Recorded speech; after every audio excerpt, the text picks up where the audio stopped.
don't have much time, so I'm going to be really quick. My name is Barbara Frankel, and I'm the voter service chair of the Legal Voters of Albany County, and I've had the pleasure of working with the co-sponsors of this event and the candidates, all of whom have been very good contributions. Thank them for that. If the volunteers from the League and the NAACP and the CTPTA would raise their hands. Guys, raise your hands. Thank you for your helping us. And we have our two moderators, Marty Skinner and Sloan Garland Bryant, both from the NAACP and Legal Voters and Marty Legal Voters.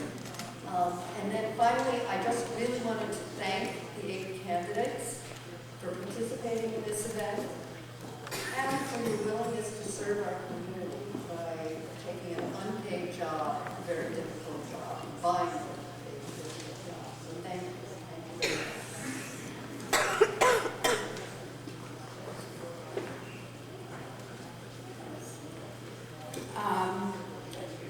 What we're going to do is we're going to go over the rules. And the first rule is going to be candidates, each one will have 1.5 minutes for an opening statement. Each responds to the audience questions.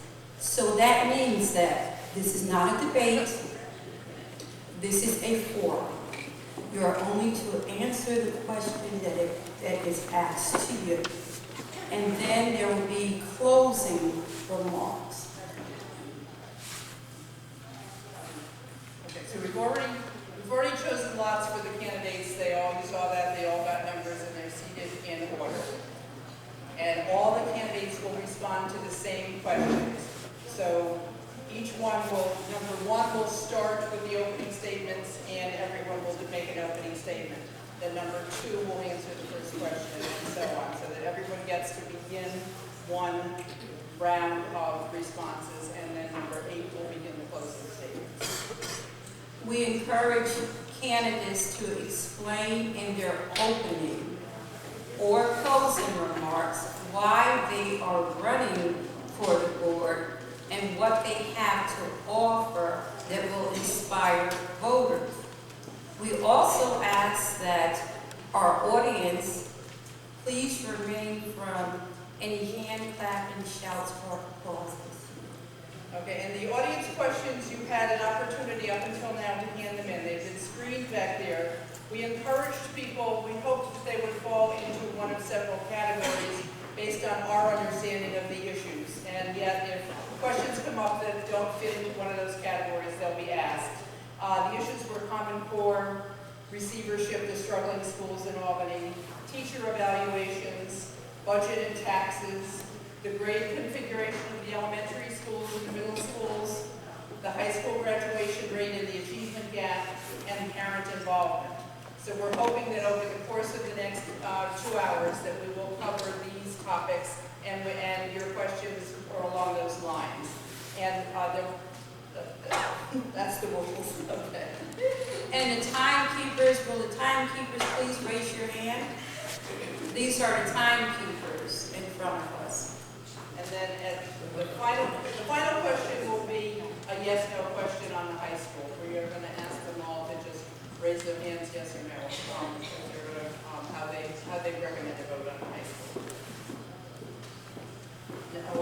Okay, this we're going to do it first. Okay, sorry, we're going to do it first.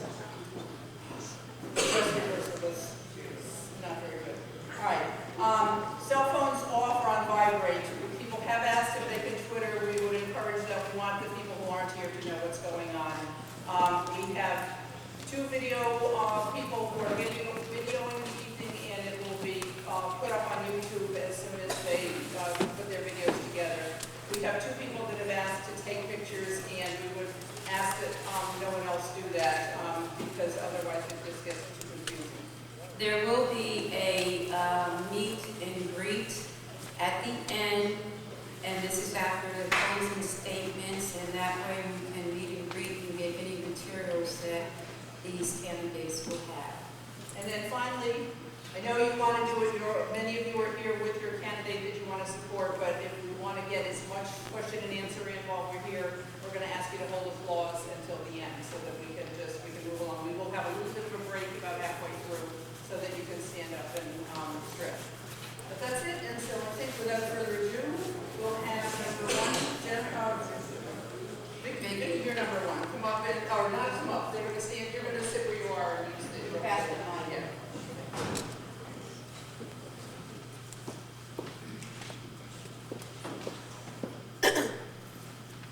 Good evening, all, and thank you for coming. My name is Vicki Smith, and I've been a resident of Albany for nearly 30 years. I'm a proud parent, I'm a proud public school advocate and parent of an Albany High School sophomore who has attended Albany City Schools since pre-K. And I'm running for a seat on the Albany City Board because I'm committed to public education. I believe that all children can learn and can succeed regardless of their economic, racial, or ethnic background.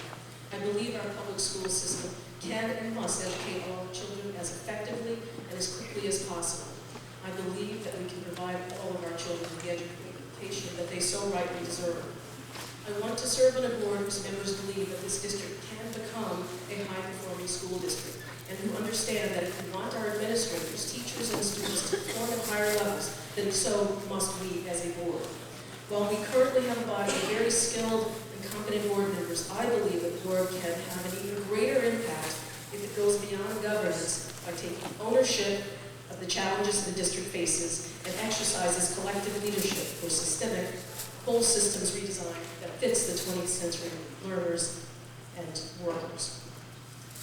I bring to the table the will, skill, and capacity to work with my fellow board members to transform the City of Albany School District into a high-performing urban school district where teachers are excited about teaching and students are excited about learning, and where parents, teachers, and community are actively involved in the redesign of our public school system. Thank you. Jennifer?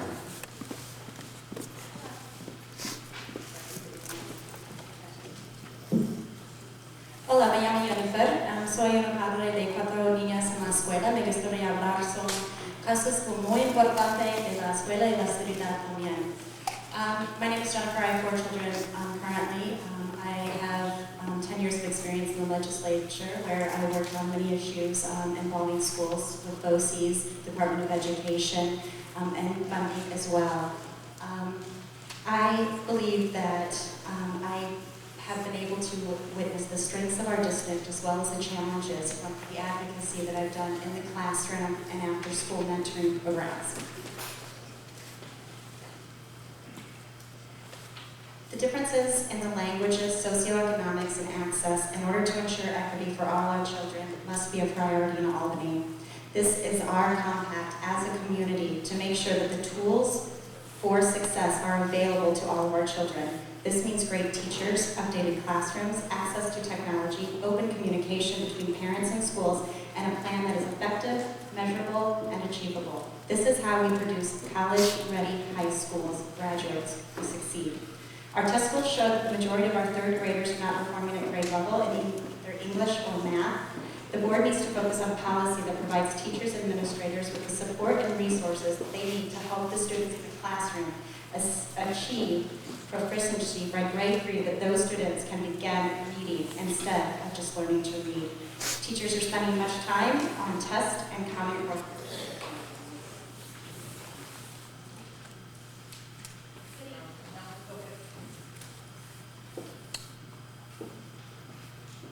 Good evening.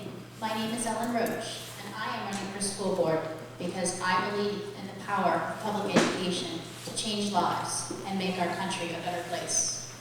It's because I value public education so highly that my husband and I chose Albany Public Schools for our son.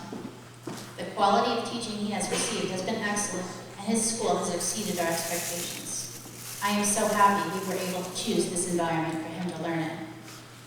But in the 3 years I've been advocating for our children and for our schools, I have all too often been discouraged by the quality of governance and administration at the district level. We need less infighting and more accountability. We need more transparency, and I've worked tirelessly over the past few years to get more information made available to the public.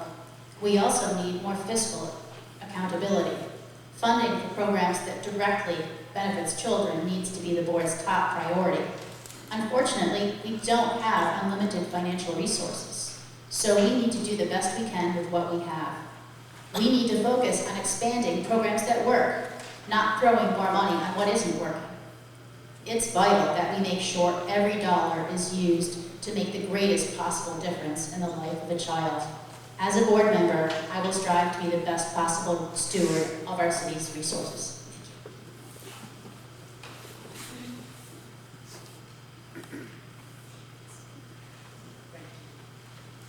Good evening. Is it on right now?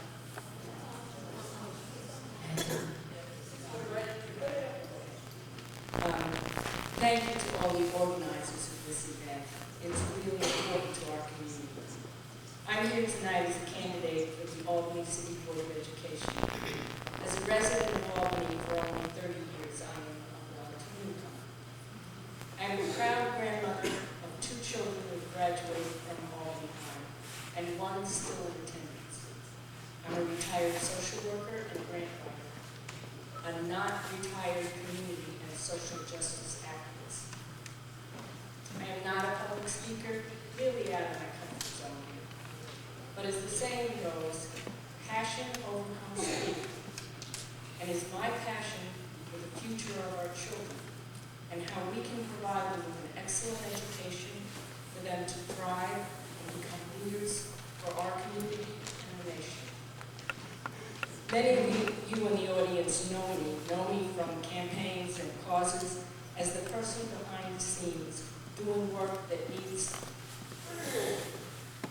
needed to run the engines of public efforts. Now at this time, which I believe is critical for the Albany schools, I decided to come out front and direct my skills and experience to this challenge. During the question and answer period, I will be referring to 3 things the school district requires for critical change, and they are courage, commitment, and community. Change is annoying and frightening, but as our board president recently said, we do not have any time left. We need drastic change now. Thank you. My name is Ira Medea. I'm a resident of the Capital Region. I've lived outside the district for many years, but I've also lived inside the district for the past 6 years. I've had the pleasure of being able to evaluate some school systems that my kids have attended. I have a son that currently attends the Pineville schools now. My son attended Albany High School. I moved back into the city because my son wanted to attend the high school. And the experience was quite different than what I imagined it would be for him. I will tell you that I had the good fortune of being able to attend Union College in my early days and graduated from there when we had an attrition rate at Union College for kids of color of 90%. That means only 1 out of every 10 kids graduated from the college. We did a few things there in the college. We didn't overhaul the whole system, but we looked at the things that really mattered, that were affecting how kids were being successful or failing. And I see some of the same systemic problems there that we saw at the college I see in the school district. In the first year we implemented a program at Union College, for that class, 100% of those kids of color graduated. I tell you that the system isn't broken. We have great infrastructure in the school district. What we need to identify is why individual kids at every level are not being successful. What are we doing right and what are we doing wrong? And we need to really identify that. Every system has an input and it has an output. And we have to figure out what we're doing incorrectly. And I'm committed to making sure that there's transparency on the board. And I want to make sure that the board, we have webcasts so that people know what kinds of decisions our board is actually making on a day-to-day basis that affect our children. Good evening. My name is Nolene Smith, and I've lived in Albany since 1979 and have been an advocate for kids since 1981. The reason I'm running for the board this time is that I have ran many campaigns and at every board meeting that I can remember, at least 99% of the board meetings I've attended. And I've just looked at, my older daughter graduated from Albany High in 2004, and I'm looking at the education she got, was able to attend NYU, did really well there, and continues to be successful. Now what we see mostly are that so many kids most important thing for me to address at this point, I think, is equity in education. It is imperative that the school district focus on students that are being left behind. One of the ways I think we can do that is to bring parents to the table, make sure parents are closely involved. I know that we talk about parent engagement. Oftentimes people don't realize what it means to engage people, is not necessarily to talk at them or to talk about them. I think that if we can bring not just teachers and community members, but make the effort to actually have parents where we sit down and let them know what is it that they need to understand in order to help get their kids to be successful in school, and try to build that community relationship with parents. I think in the long run, we will do better for all students. Good evening, everyone. My name is Mark Barth, and I am pleased to sit among the other candidates tonight who, like me, want to serve the Albany public school system. What distinguishes me is two things. First, I've served on the school board before, and I know what it takes. It's not enough to state our beliefs, which we will all do tonight. Board membership requires negotiation with 6 other people's beliefs. And secondly, I have an education background. I've been in the profession since 1971, beginning as a high school social studies teacher. And my last 23 years I've been devoted to working with low-performing schools for the state education department, first in New York City, and later, when we moved upstate over 20 years ago, in the big and small city schools in the rest of the state. My work concentrated mostly on these very high-need schools and districts. When I left the board, I had spinal surgery. Now I'm back, and I want to be a part of change and part of the discussion about what we face in a reinvigorated school district. I'm running because I want to see a better balance between providing support and oversight to the superintendents. I'd like to thank the League of Women Voters and all of you for coming here today. My name is Sheila Chittur. As a parent of 2 elementary school children and a homeowner in Albany, I'm concerned about the situation our public schools are in. Having grown up in a family from a lower middle class family with parents who have never gone to high school, but instill the value of education. I really believe in the value of education and the role that a great public school can play in transforming a city, a person's life. I came to this country 24 years ago with 2 suitcases and $500 borrowed dollars, and today I think I'm successful. And that was because knowledge. As my father told me, money can come, money can go, power can come, power can go. Knowledge is something that nobody can take away from you. And this is what I like to teach my students. I'm a team player, a consensus builder, somebody who likes to work with other people. We have problems in our cities, in our city schools, but they are not different from what other urban schools face. And I think together, if we come together, we can fix these problems and make it an enriching experience for all our students. I'm not one of those people who's comfortable sitting on the sidelines complaining. I'd rather roll up my sleeves and get into it and try to fix these problems. And that's why I'm running for the school board. Now, the first question is just a quick yes/no question. How are you going to vote on the high school bond issue? And raise your hand if you're going to vote yes. And keep your hand down if you're going to vote no. No, this is not you guys out here. If you're going to vote yes on the high school bond issue, raise your hand. If you're going to vote no, don't raise. Oh, Barbara had yes/no things. Oh, it's too late. So you all raise your hand. Everybody saw who's voting yes. Okay, raise your hands and hold them up. Yes, raise your hands. And if you're undecided, okay, so no, raise your hand, and then we'll know who's undecided. Okay, so the no's, raise your hand. No, okay, and the undecided ones, raise your hand.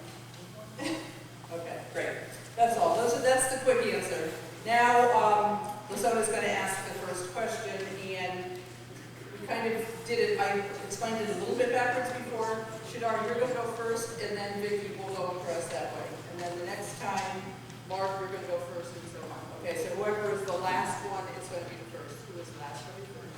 how we do this for us. Okay, our first question is, what is your position on parents opting out of standardized tests? And just in case you don't, what is your opinion? Okay. What is your opinion? I'm sorry, writing. What is your opinion on Common Core, and what is your position on parents opting out of standardized tests? The first person to go.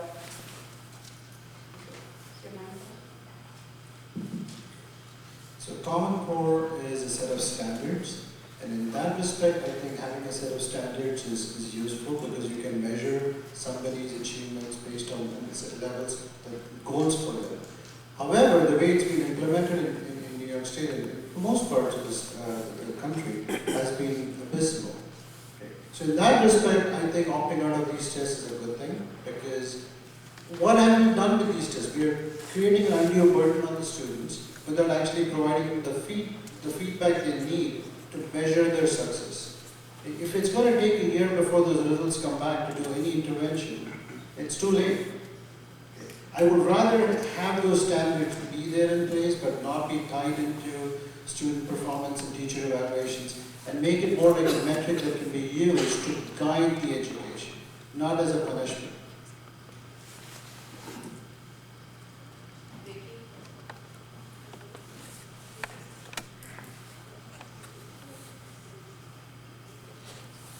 I agree with Sridhar. I believe in standards and assessments because we have to know that our children are learning, and if not learning at the desired pace, we need to know why and what supports are needed. We need these tests for diagnostic purposes and progress monitoring. I do believe that the rollout of the Common Core and related testing tied to teacher evaluation complicated this basic understanding of what the Common Core should do, which again is to inform us of our children's learning. And the outcry of educators and parents is leading to change, including more teacher, parent, and community input into what our children should know and learn. I support parental option. I prefer my daughter to take the Common Core, and I try to help her understand that I'm not going to stress her. I want her to know what she needs to learn, know what she needs to focus on. And that's what we attempt to do in my household. I think it's a good thing for my child. But it's your right as a parent to decide. Go on.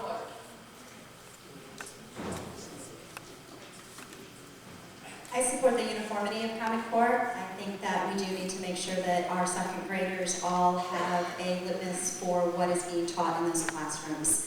I think that is very important to make sure that we're measuring our students. I have young children who have gone through the Common Core process, and for them it has been rigorous, but I do like what I see. I do not enjoy the rollout. Special needs, as well as no elementary teachers that were part of that rollout for the Common Core. Standardized tests, my children did take the standardized test this year. We were very concerned about what this meant for our district and what it means for the government coming in. However, I do support opting out. I think it made a loud statement to our governor that things need to change. I think that 50% of the teacher assessments tied to those tests is absolutely ridiculous, and I would fight that as a board member.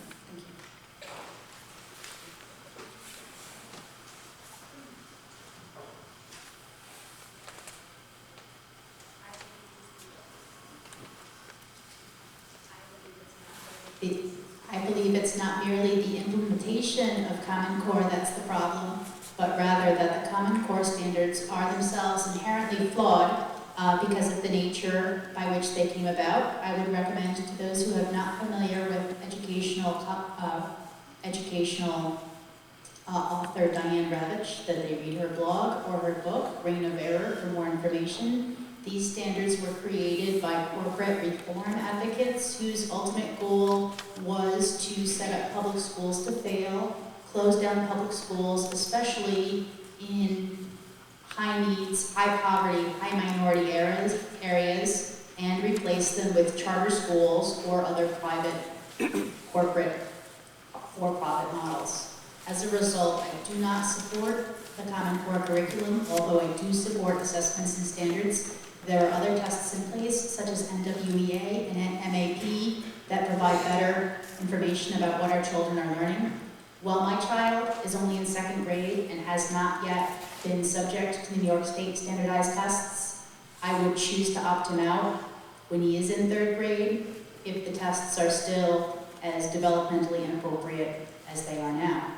I believe that our district has done a very good job of walking the line between meeting our legal requirements to administer these tests while at the same time respecting parents' rights to opt out. And I am very glad we have not implemented the sit and stare that many other urban districts have. Thank you.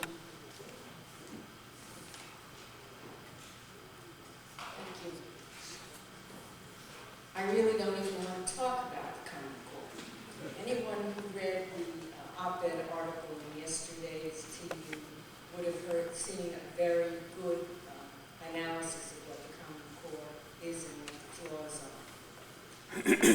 The Common Core really has 2 facets, the first being the content and the second being the testing part. Both have serious problems with their application, so much so that the governor, who was its first proponent here in the state, has now decided to reconvene a new committee that will give us new state standards or recommended by January. In the meantime, our schools are struggling with what the implications for the Common Core is. The genesis for the Common Core is valid. United States students are graduating from high school not able to compete internationally. That's something that needs to be addressed, but not with the Common Core and not with the testing system. I would not be opting for students not to take part in the Common Core testing for any reason. The results from the tests are now being interpreted to be used in the receivership evaluation criteria, and that's not something we want to happen with our students. I think we need to separate from the Common Core and really look at the NWEA as been a good standard for our teachers, for both evaluation and testing. So, Common Core to me appears to be just the federal government's attempt to dangle money in front of the school districts, and it was poorly implemented. And we've had standards all along in school districts all across this country. You start out in the early days where you didn't need Regents diploma, you could get a general education diploma. And at some point in time, schools opted in, right? And students opted in to get a Regents diploma. And then over time, because that was a proven standard, it worked, right? We realized that was a standard kids could reach, and that we would teach to that level so kids could get a Regents diploma. Then over time, we thought about kids getting advanced Regents diplomas, right?